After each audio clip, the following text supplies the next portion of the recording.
Hi, welcome to the Ellis Talker Show. I'm DV LeBron. Do you have contracting needs, things that you need fixed in your house or maybe roofing? Contact K&H. Give them a shot. Check them out. They do all those things and they even do landscaping. So reach out if you have those needs. They are the exclusive sponsor of the Ellis Talker Show. But today, my very special guest is Miss Jane Sharpe, who is an author of some really cool books. And I wanted to have her on because I want her to speak about her journey in all of this. How are you doing, ma'am? I'm doing really well. I'm glad to be here. Thank you so much for coming on. I'm really glad that you kind of reached out and we were able to make this happen. I love great stories. So, the things that I saw was you had a Freedom Baby, ABC, and Jane's Journal, and you had, I mean, I think it was like 14 books or something. You've been busy. I You've been have. really busy. You have. So before I get into all that good stuff that we're going to cover, I wanted you to go ahead and kind of just tell the people who watch my show your story. Sure. Well, I'm a mom of five. I've homeschooled them. My oldest is 23, so I've had quite a few of my kids graduate. I have just one student right now who's 12. He's into role-playing games, which is a new thing for our family that is like a new language to learn about that hobby. Since I've got so much more time on my hands, I've been able to explore this whole author and self-publishing thing. But before I was a mom, I was an Air Force veteran. My husband and I got married really young. And so we joined the Air Force to sort of be like a safety net, sort of. We got housing, we got medical, we had that steady job, we had the GI Bill afterward, the VA loan. And so we joined the Air Force to create a safety net for ourselves because we knew that marrying young was sort of could be difficult. And so we're super glad that we did that. I don't know. I have weird hobbies. I have probably 6,000 books in my house. And one of my recent things I was learning to do is take like wool from sheep or whatever and learning how to spin it into yarn. So that's a fun, weird thing about me. Wow. And I mean, first, before I get into anything, as your Navy brother, thank you so much for your service and your hubby's service. You may be Air Force, but you still serve. So, That's what we get told. yeah, everybody gets a little jealous of the Air Force. You guys had all the good stuff. But, Oh, we were stationed at Army bases our entire tours. Like, so oh we did not no. get the luxe Air Force life that we thought we would. Oh, no fancy hotel barracks. That's what No, I'm no. talking about. That's good. So you've written all these books. Are your kids neurodivergent? I don't know if you mentioned that. No, none of No, mine are. none of No. your kids are neurodivergent. You decided to homeschool them, which is a decision that a lot of families. Matter of fact, there's been several articles that have talked about how many people are pulling their kids out to homeschool. Can you talk about that kind of journey in homeschooling? What made you go there, and some of the good things that you've seen in that? Oh, it was purely selfish decision to homeschool. One of my jobs I had before I was married, I was a daycare teacher from 8 to 5. And I saw those kids during the prime of their day. They showed up, they were a little grumpy. They'd barely gotten pulled out of bed and had breakfast. And then by the time their mom picked them up, they were grumpy again and ready for dinner. And so I realized I think I was 19, that I was seeing those kids for the best part of their day. And when I was pregnant, I was like, wait a second, like, I don't want to send my kids off for the best part of their day. And then I realized I was not going to see them all day long. And I was like, how am I carrying this child and then not going to hang out with them every day? And so just very selfishly, because I liked them and I wanted to be with them and I didn't want to forfeit those years of them being in school, we decided to keep them home. And I think it's been fabulous. I think I saw a meme that says you get 16,000 hours extra with your kids if you homeschool. And I think that time, my oldest is 23 and you can't get that time back. So No. I'm really thankful that we were able to do it. I think a lot of families, homeschooling is growing a ton. And I could have said that before COVID, but since COVID, I think people were doing the online school and they saw what the education was looking like. And it was a weird time because of the online thing with COVID, of course. But I think a lot of people realize, like, well, gosh, I could maybe do a better job than what I'm seeing. Yeah, and that happened a lot, and it's continuing to happen.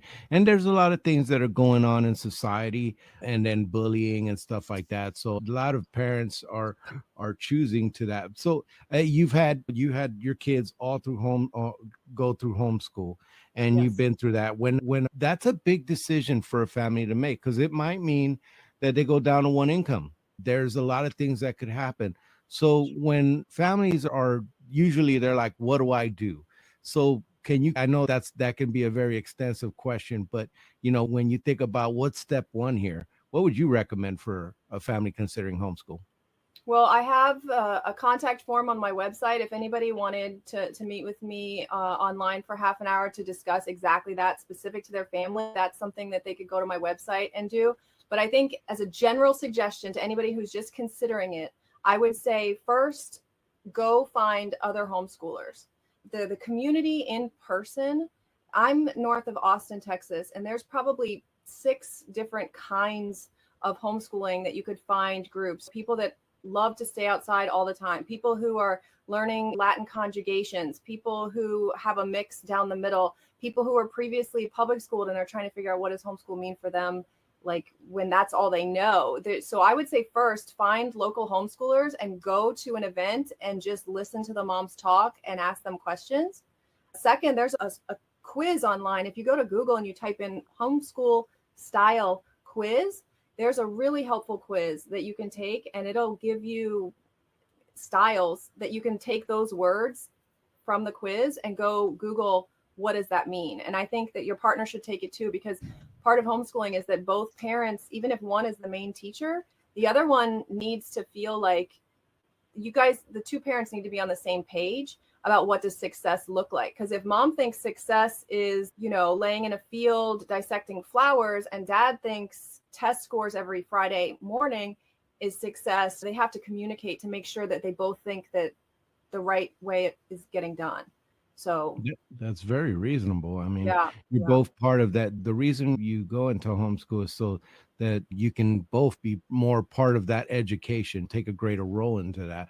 So I like how you approach that concept. you've But got to be I on the mean, same. definitely. Now, I mean, you got 5 kids, you're juggling those responsibilities, you're homeschooling, and you decide to write all those books.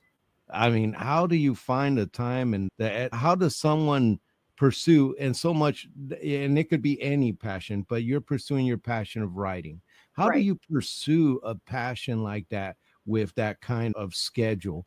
Maybe somebody's listening, a mama or a papa in that situation that maybe could benefit on that. Well, I think that it doesn't have to be writing for somebody. For me, it was writing. For other people, it could be any number of things, that whether it's hobbies or interests or continuing education or a part-time job.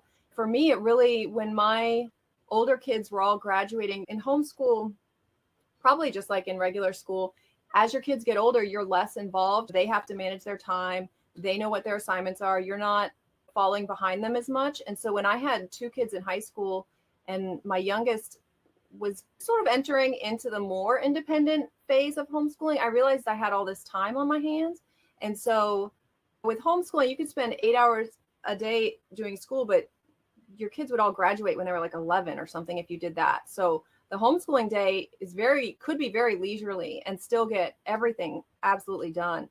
And so my son spends about 3 hours, maybe a little more, on school. And so if I get up early, or if he's reading, I can be next to him on the laptop. And it's really just, it's very much finding little 15-minute pockets of time and doing it in those little pockets if it's not getting up earlier, which is not my favorite.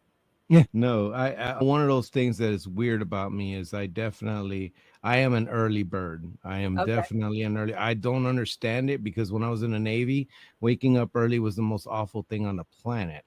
And then now I'm up at the crack of dawn, like, what's going on here? What am I But doing now? yeah, what am I doing here? But you wrote these fascinating books and you wrote many, but like what brought upon, because I mean, you have one where you're talking about gun safety with children, which is a touchy Yep. subject. I mean, It there can are be. some people there, it can be. Now, you look back at our history, there, children and guns was not a bad thing up to a certain point, but there was a lot of responsibility put on that. So, what Right. brought upon, before we kind of get into that particular book, what brought that whole series of Freedom Baby ABC?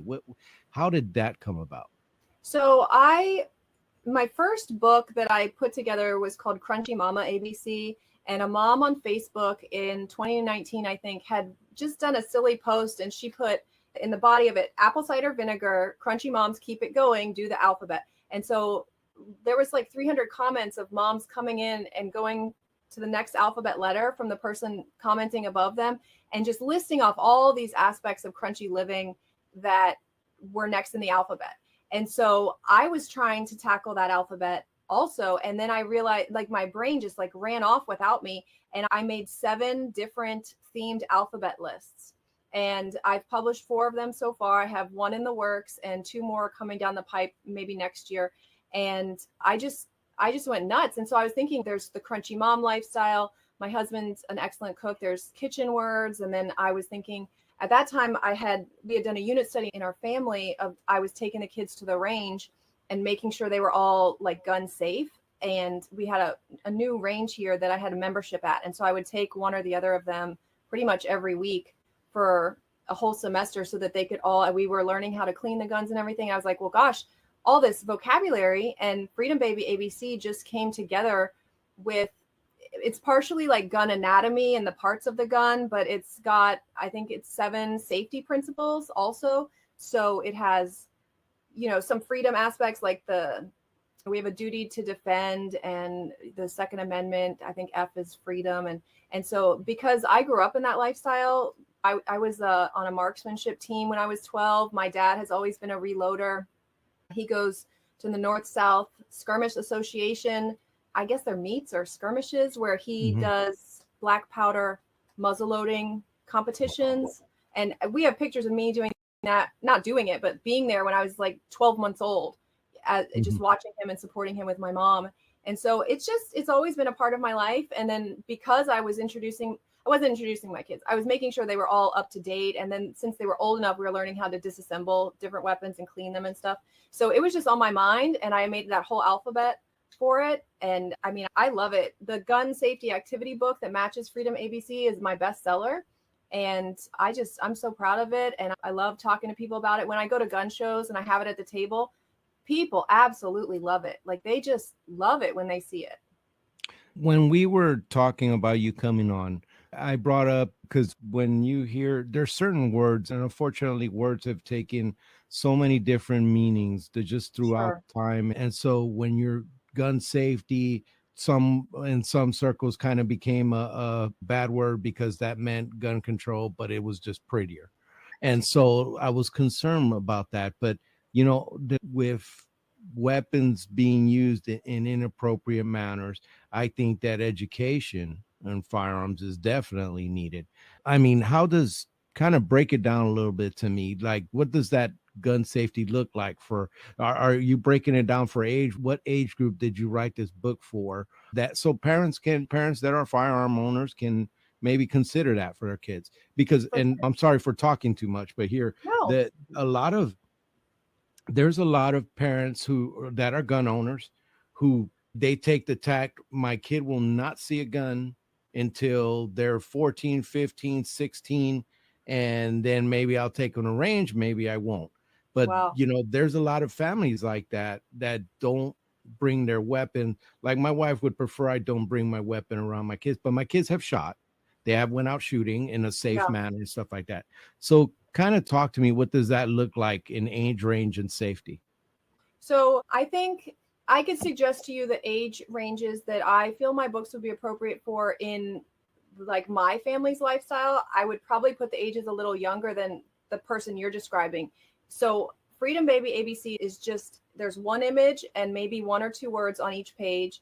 It's colorful, it's bright, it's cheerful, it's not boring, it's not like too technical at all. And I envisioned it being for like ages 2 to 6, maybe, in a family where dad maybe goes hunting, or he's a police officer, or he's cleaning I grew up, my dad would spread out a bath towel and clean his gun in front of the TV while I was sitting on the couch. Like it was just a normal Me too. thing. So I would feel like that would be for a family with that kind of lifestyle. It could be for a pretty young child. The gun safety activity book is just for the kids that are getting sort of bored with Freedom Baby ABC, and it's far more in depth. I would put it for like 7 to even 12 or 13 years old. But if you have a child like the 14-year-old in your example, who he might know what a gun is, or he plays video games, but he isn't actually out there, Freedom Baby ABC would teach him like the very basic vocabulary and he could thumb through it real quickly and maybe learn that really fast. But the gun safety activity book, where in a kid that grows up with guns getting cleaned on the living room floor while dad watches TV, that it would not be boring for a 14-year-old who was interested, because so it has it has some coloring pages. All the images from Freedom Baby ABC are in it because it's a coloring and activity book. So you can color the basic images. There's also all sorts of activities like mazes and crosswords and cryptograms and things.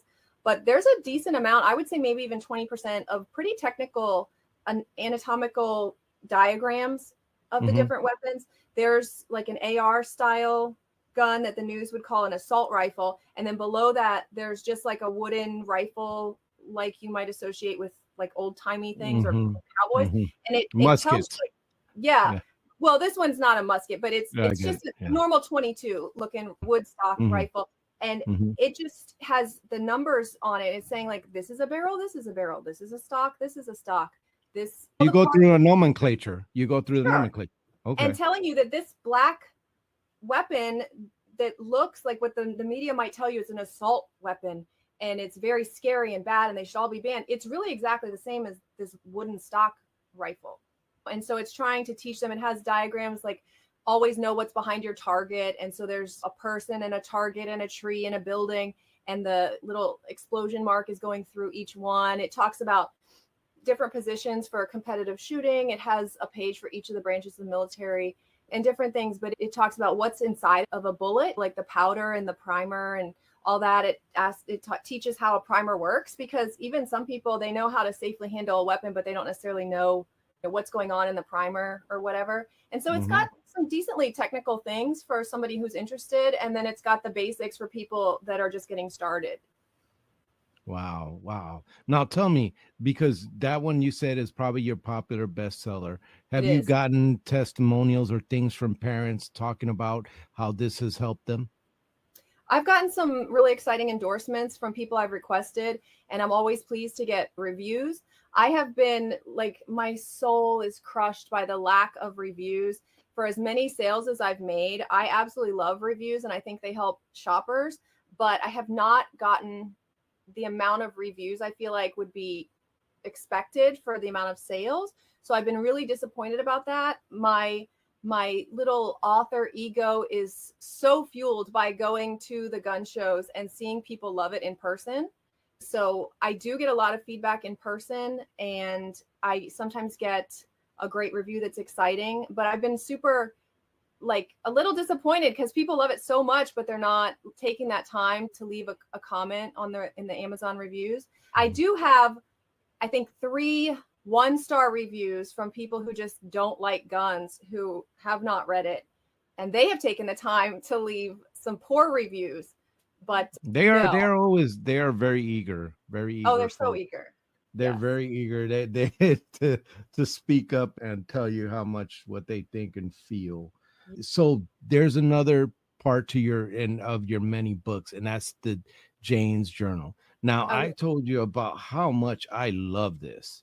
And the reason why is because you cover medical conditions, you cover behavioral, and these books are like laid out. So you're sitting there and you don't have much time. Let's say your kid's in the middle of procedures in the hospital or having these behavior things, and you're trying to get ahead of it. So you have these things completely laid out for the parents to write on there so that they could get a better understanding. So can you go through each journal and what they do? Absolutely. I've always envisioned the Jane's journals being open on the kitchen counter and just notes being taken over the course of the day, just real quick here and there as the day unfolds, keeping track of it so that you don't have to try to recall what happened last week. So the Jane's journals came together. It was a couple of things all sort of coalescing at the same time. My sister-in-law had a baby, and we weren't allowed to meet it because we didn't want to get the whooping cough vaccine. And so that was really stressful for me because I was so excited that he was here and that I had a local nephew. And I needed somewhere to sort of focus my time and my attention, that I thought I should be like holding this cute baby and whatever.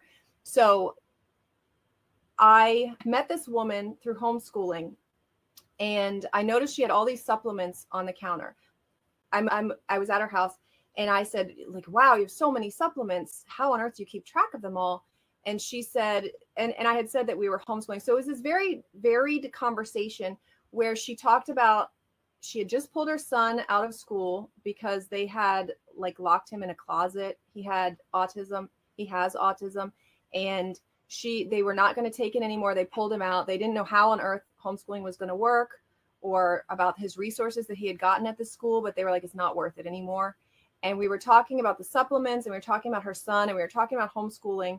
And I asked her how she kept track of everything, because like, as I told you, like none of my kids are neurodivergent, but there's 5 of us. And I know there's a lot of juggling for any mom. And so what she was describing, I was like, how do you keep track of it all? And she reached over and there was this like loose pile of papers and she had just jotted down little things that she thought was important. And then there was like an arrow going from someday she remembered it later or something. It was just this loose pile of papers. Like if she dropped it, they'd all be like out of order and lost and ruined. And I was like so overwhelmed by how she was caring for him and trying to keep track of everything, that the idea for the behavioral journal came to my mind, because she was saying that she tracked the phases of the moon. Like she was tracking all sorts of things that I had never even considered that a mom might be interested in tracking. So I started working on the behavioral journal with her as my sort of consultant. But then I was hanging out with a mom that I know from my homeschool group that I know well. And I was telling her about the journal and she was talking about she's a nurse by trade, but she's quit her job to care for her 2 daughters. And her daughter has all these medical issues. She was measuring the ounces of urine that her daughter would have. She was counting calories on a level I had never tried. She was taking her blood pressure and weighing her, all these appointments, and the doctors would give her these protocols for her daughter and she would have to keep track, and they would go in and they'd say, okay, drop this part of the protocol and do this other thing. And I was like, you have so much to keep track of. Like, how on earth do you do it? And she said that she would just look in her phone. She would take a picture of her daughter at the hospital because she was beautiful. And then later they'd be like, when did you go to the hospital? And she would scroll through her gallery and be like, oh, here's the picture. Let me look at the properties. Oh, that was a month ago. And I was like, well, that's super inefficient. Like, I can't believe you have all this data in your mind of ounces and calories. Like, how do you do this? And I was just in awe of her as well. And so I was consulting with her and I started making a medical daily journal. And so I was working on the behavioral journal, I was working on the medical journal, and they were sort of coming together. And then I realized a lot of people have no idea what's going on with their children. Like the one woman, she knew her son was autistic. My friend, she knew the name of her daughter's condition. But there are people that have this huge range of symptoms, but they don't know what it is. They don't have a diagnosis yet. They just know that life is chaos and they've got to manage the environment, and they've got to keep track of the red 40 at the parties and just everything. And so I realized I should make a journal that blends behavioral symptoms with medical symptoms. And I call it Investigating the Cause, because it's trying to find patterns. It's trying to see what is happening with this child. So you can keep track of the symptoms for 2 weeks, 3 weeks, 4 weeks. Each journal is about a month. The behavioral journal can last longer. But you can look back and you can be like, oh, here exactly is when we went to the doctor. Here is why we went to the doctor. This is what the doctor said. This is what we've been doing since then. This happened on a full moon, and it has a huge amount of data. And so the Investigating the Cause has both behavioral and medical symptoms. And then while I was working on everything, a lot of the moms were saying how they were trying to use, what is it called, where you disqualify things? And they were doing these detoxes where they were like, is it gluten? Is it? Oh, right. They were trying to figure out what allergies, what they were trying to rule elimination. Yeah. And so I made an accompanying sort of like detox journal so you can track are these symptoms from the food? Is it better when there isn't the food or whatever it is? And so there's also a detox journal. But that's how they came together. It was sort of just meeting this woman and then talking to my friend and my nephew being born just all at the same time. And that's the fruit of those different stressors and conversations I had. Wow. It's just cool that you were able to see this need and fill it.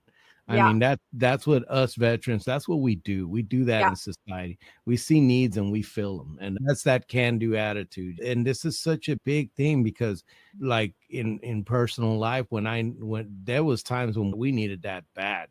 And Yeah. I mean, that is a fantastic idea because yes, there were like stickies and notes and things everywhere, and then Yeah. phone notes and text messages. Like Absolutely. it was there anything you could do to try to keep track of all this stuff. And The you screenshots of the products and everything. So yes. on a point, there's a whole section for going to the provider, and it says like, did they suggest you buy something? Do you need to refill something? It has all these. I really try to be pretty comprehensive with it. So after the month of daily note taking, there's also an sort of an appendix at the back for when you go to provider visits, or the provider assigns a kind of protocol or little graphs where you can chart weight or whatever. So I try to be as comprehensive as I could be. And I also put my email in the front. So if a mom sees a need, like I can very quickly go in and edit my document and republish it. That would be better for more families. Wow. So what's next for you? I mean, you got 14, 15 books you've been doing. You've done things to help humanity, which is really special. That's always a Oh, good thing. So, and thank you for that, because not a lot of people get to say that. But that's an honor for you to say that to me. so now what's next? Well, right now it's more books. Today, actually, I had a new book come out. It's called Winston, the Cat with a Mech Suit. I'm really excited about it. It's my first book that has a plot. I've written these themed alphabet books, and I've written the activity books that children engage with. But this is my first book that has a story with it. So I'm really excited about that. It's based on our 3-legged cat. In the book, he has 4 legs, but it's based on our cat. Do you have a pet cat? No, I got a German Shepherd and I had a pug. Okay, so that's a little different. We were never a cat family. And then we got a cat, I think, for my daughter's birthday. And after about a year or two of having cats, we were like, how did we ever survive without cats? And we couldn't imagine a life without them. But in our family, it is absolutely 100% a legitimate excuse to get out of things if you have a cat sleeping on you. So if I'm laying on the couch and I'm supposed to go do the laundry, but I have a cat, like I get out of it. If I call my son to come do something, he's got a cat, like he just gets off the hook. And this was so funny to us because we had never had cats before that that's how I came up with the idea. So in the book, this cat is always sleeping right where somebody needs to do something. And the person is limited to not be able to do the thing as the cat's in the way. But then the cat has this kind of robot suit, and he climbs in the robot suit, and then he does the thing that he blocked earlier. So he's sleeping on the bed, so she can't change her sheets or make her bed. And then later she gets to paint and have fun with her hobby. And the robot suit is back there, and the cat is using the little controllers to make the bed for her. And so I'm really excited about it. And the colors and the art is beautiful. It's wonderful. I'm starting my first chapter book this year. I'm writing a whole series about growing up in the 80s. And so that's really exciting. Hey, I know about that. Yeah. I'm really excited about that one because I've done all the books I've done so far, except for my self-publishing book. They've been the books based on those initial alphabets that I wrote in 2019. And then being a homeschooler, and like you said about seeing a problem and just fixing it, I realized that I had learned quite a bit about self-publishing. And so I threw together a whole guide for self-publishing for homeschool families. And it's a written book. It has chapters. It's got text. I guess it sort of has a plot as it walks you through the self-publishing process. But writing the book about growing up in the 80s, I'm really excited about because it's creative and it's not instructional. It's just for me, it's reminiscing, but I'm trying to make it really accessible and fun for kids to enjoy, and by putting them in that time period. So I'm really excited about that. Yeah, it was a really cool time. Had the greatest music ever. And it's just, we did get blessed with that. But Yeah. I can speak to you forever about this, but unfortunately, I'm coming to an end here soon. How can my guests look you up? And I got the website scrolling, but Yeah. like if you want to get your books, is it on Amazon or should they go to your site and then is there a link or Yeah, no? there, if you go to my website, you can see everything I've published, and a lot of them you can peek inside and see if the content is right for you. My gun safety activity book and the Jane's journals, you can look inside and see examples of the pages to make better decisions. They all link over to Amazon. Everything's available on Amazon. And there's links for if somebody was getting started with homeschooling or wanted to self-publish, there's a calendar app on there. They can contact me. My email address, my socials, everything's all on the website. So That is so awesome. Well, on my show, my guest always gets the last word. So I'm going to shut up and let you talk to my audience. oh, well, I feel like I've done most of the talking and got all those Um, things that I wanted to say in. okay. I don't Well, know. If I could say anything, I would just tell people, because I really serve sort of niche markets, people that like are in the crunchy lifestyle, or people who have children with complex medical needs, or people who are into gun safety. So these are like groups of the population that are can be like standing alone in a lot of ways, with each other, but not necessarily as a part of the huge American mhm. media culture. And so I would just tell those people to find their community and don't just go to the range by yourself. Don't just go to the park with your kids if you start homeschooling, but like find people that agree with you and that can build you up and teach you, and you can pour yourself and your skills into them and build a local community of the people who live like you do. Yes, it's always nice to have somebody along in that journey. When you're Yeah. making your journey, it's always cool to have someone who's got your six or is there. We understand that concept. It's been a fascinating conversation. I do appreciate you coming on our show. Can you stick around real quick For after? sure. Thank you for having Thank you. me.